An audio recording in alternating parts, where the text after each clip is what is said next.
Have you ever wondered why narcissists seem to target empaths? Yeah, it's not an accident, you guys. There's a psychological reason behind it. And the truth is, it has less to do with them and more to do with you. Yes. And in the next few minutes, I'm going to show you the real reason this cycle, you guys, has been, keeps happening to you over and over again, and what it takes to finally break free. Yes.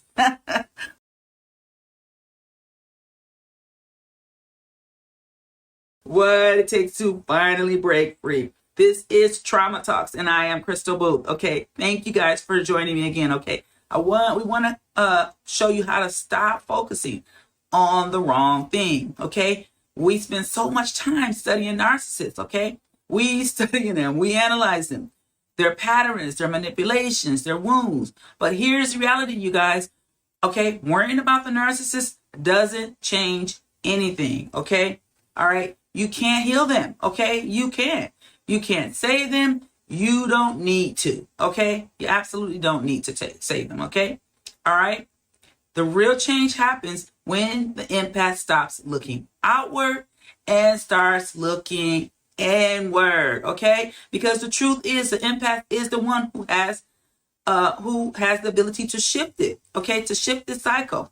If there's ever going to be a break, if there's ever going to be a breakthrough, it's going to come through the empaths, okay? All right? All right, so let's get this started, okay? All right, so why do the empaths keep attracting these narcissists, okay? The empaths are wired to feel deeply. They're wired that way, okay? Neuroscience shows their mirror neurons are hyperactive, okay?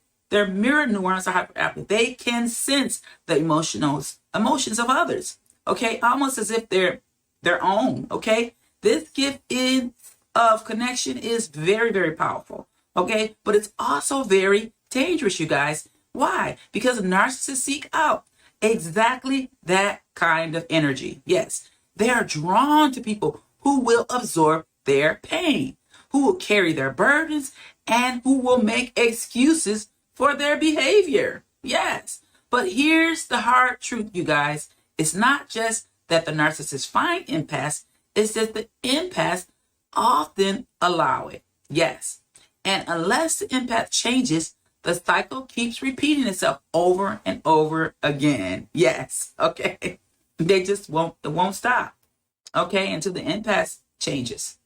Actually. Okay. So the trap of compassion. Let's talk about this trap that the compassion and empathy is causing. Without boundaries, okay, compassion is beautiful, but without boundaries, it turns into self-destruction, okay?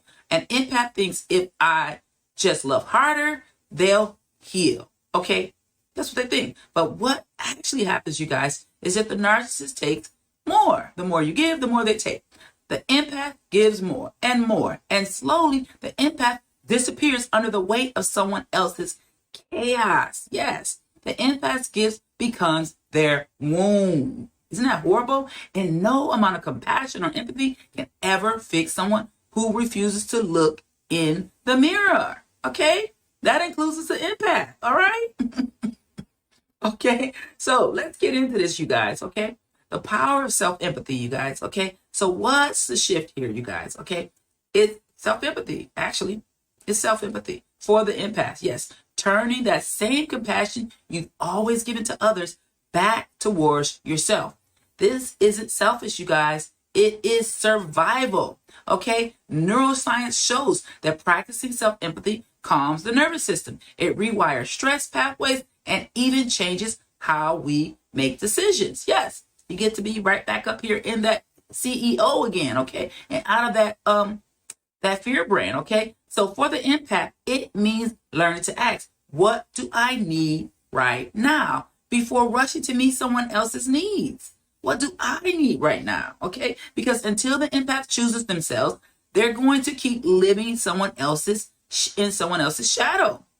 Yeah, they'll keep living in someone else's shadow over and over and over again. Okay? It is exhausting, you guys. and definitely will lead to burnout. Okay, so breaking this cycle through faith. Okay, psychology and neuroscience.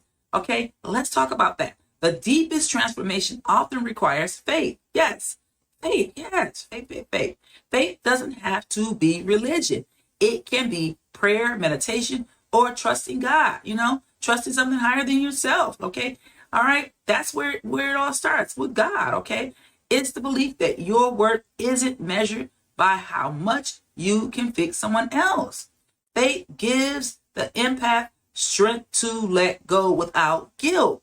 Yes, that's what faith does. Okay, believing, trusting God got them. Okay, all right, so say no. That's what you need to do without shame, to trust that love doesn't mean sacrificing your soul. Say no without shame. I say it again. Okay, keep on saying that word no as much as you can. Practice it. Okay, so the question isn't how do I survive the narcissist.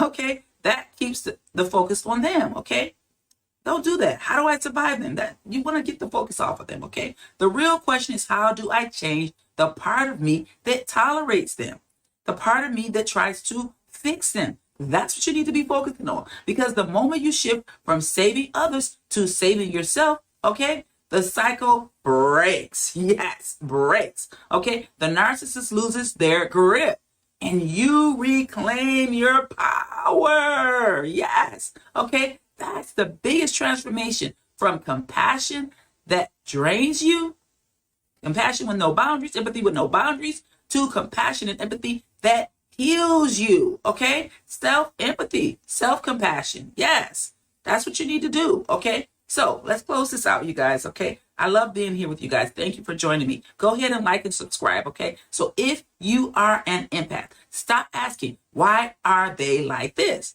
and start asking, why am I allowing this? The change doesn't come from fixing the narcissist. No, I thought that so many years. Okay, it doesn't. It comes from healing yourself. And when you do, everything shifts. Your relationships, your boundaries, and the way you carry your own pain. Yes, it all shifts, because the world doesn't need you to lose yourself to others. That's not what the world needs you to do.